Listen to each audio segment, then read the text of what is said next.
Congress party ప్రజాపాలన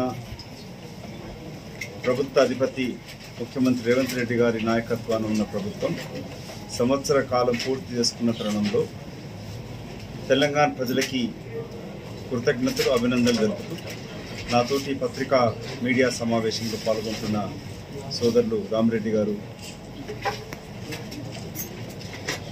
రాజశేఖర్ గారు, media మిత్రులకు నమస్కారం. మరి టీపీసీసీ ప్రచార కమిటీ చైర్మన్ మదన్న గారికి, అదేవిధంగా రాజశేఖర్ రెడ్డి గారికి, రామ్మోహన్ గౌడ్ గారికి, సుజాత గారికి, డివిజన్ కొత్తగా ఎన్నికైన మార్కెట్ కమిటీ డైరెక్టర్లకు, కాంగ్రెస్ పార్టీ సీనియర్ నాయకులందరికీ పనిచేయాలి ఉద్దేశంతో పోతున్నారు.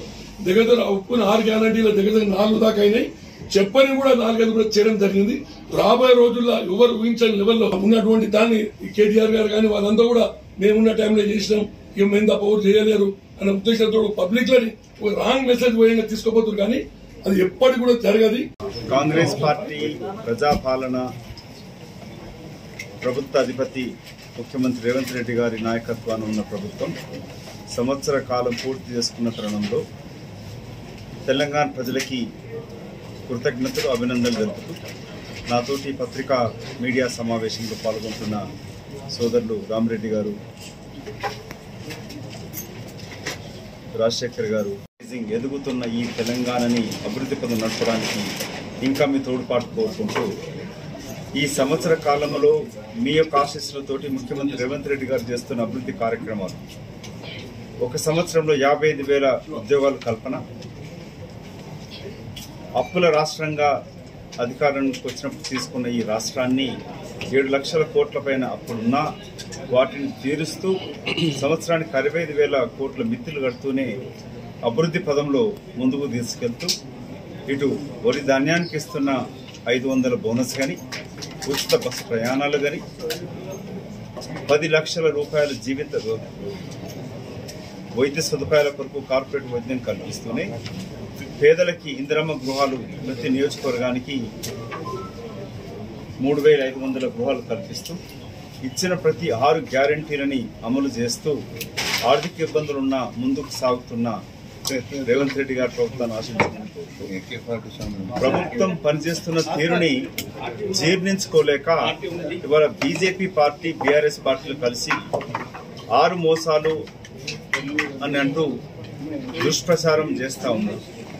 11 సంవత్సరాలలో బీజేపీ నరేంద్ర మోదీ గారి ప్రభుత్వం నా 2 కోట్ల ఉద్యోగాలు కల్పించలే, ఎంఎస్పీని డబుల్ చేయలే, ఇచ్చిన ఏ హామీ నెరవేర్చకుండా తెలంగాణ వ్యతిరేకించి తెలంగాణ అభివృద్ధి కొరకై ఎలాంటి నిధులు తేకుండా మొన్నటి పార్లమెంట్ ఎన్నికల్లో 8 మంది పార్లమెంట్ సభ్యుని గెలిపిస్తే ఈ రాష్ట్రం నుంచి 2 మంత్రులుగా ఉన్న బండి సంజయ్ గారి, కిషన్ రెడ్డి గారు తెలంగాణకి ఎలాంటి నిధులు లేకుండా నిన్న బీజేపీ పార్టీ జాతీయ అధ్యక్షుడు నడ్డా గారు వచ్చి 11 మహీనే క్యా కియా అని ప్రశ్నిస్తా ఉన్నారు. 11 సంవత్సరాలు మీరు ఏం చేసినారు? ముఖ్యంగా తెలంగాణకి ఏం నిధులు తీసుకొచ్చినారు? ఏ బీజేపీ రాష్ట్రాలు దేశంలో పనిచేయనంతగా ఉద్యోగ కల్పన, సంక్షేమ పథకాలు అమలు చేస్తున్న కాంగ్రెస్ పార్టీ రేవంత్ రెడ్డి గారి ప్రభుత్వాన్ని మీ అబద్దాలతోటి ప్రజల మనసులు మరచే ప్రయత్నం బీజేపీ, బీఆర్ఎస్ కలిసి చేస్తూ ఉన్నాయి. ఇవాళ హరీష్ రావు గారి యొక్క ప్రజెంటేషన్ కానీ, నిన్న బీజేపీ అంటే బీజేపీ పార్టీ అడిగిందే హరీష్ రావు అడుగుతాడు, బీఆర్ఎస్ అడుగుతాడు, బీఆర్ఎస్ మాట్లాడిందే బీజేపీ మాట్లాడుతూ ఉంది. ఇద్దరు దొందుకు దొందై కాంగ్రెస్ పార్టీ ప్రజాప్రభుత్వాన్ని కూల్చే ప్రయత్నం చేస్తూ ఉన్నారు. వివిధ రాష్ట్రాలలో మీరు కూల్చి అటు సబర్మతి నదిని బాగు చేస్తారు, కానీ మూసీ నది పర్యవేక్షించడానికి వారికి లేక మూసీ నది యొక్క ప్రక్షాళనకి మాత్రం బీజేపీ పార్టీ ఎలాంటి పథకాలు రచించలేదు. నిన్న హైదరాబాద్కు వచ్చినప్పుడు మిత్రులు మా కార్పొరేటర్ గారు అడిగినట్టుగా ఎన్ని నిధులు తీసుకొచ్చినారు మీరు? నడ్డా గారు తెలంగాణ తీసుకొచ్చిన నిధులు ఏంటి? లేక హైదరాబాద్ నగరానికి కిషన్ రెడ్డి గారు మీరు మంత్రిగా ఉన్నారు 6 సంవత్సరాల నుంచి, ఏమి తీసుకొచ్చినారు ఇప్పటిదాకా? సాక్స్లు వేసుకొని కూలర్లు పెట్టుకొని మూసి మురికి కంపలో పడుకున్నంత మాత్రాన అక్కడ మూసి మురికి కంపబోదు, పేదలకు ఎన్ను రావు. నువ్వు కేంద్ర మంత్రికి నిధులు తీసుకొచ్చింది ఏంది, డెవలప్ చేసింది ఏంది? కనీసం నీ అమర్పేట నియోజకవర్గాన్ని బాగుపరిచినవా? అది చేయకుండా దొంగే దొంగ నడిచినట్టుగా ఈ బీజేపీ దొంగలు, భారతీయ జూటా పార్టీ నాయకులు తెలంగాణకు వచ్చి అరవడం అనేది ప్రజల స్పందన లేదు.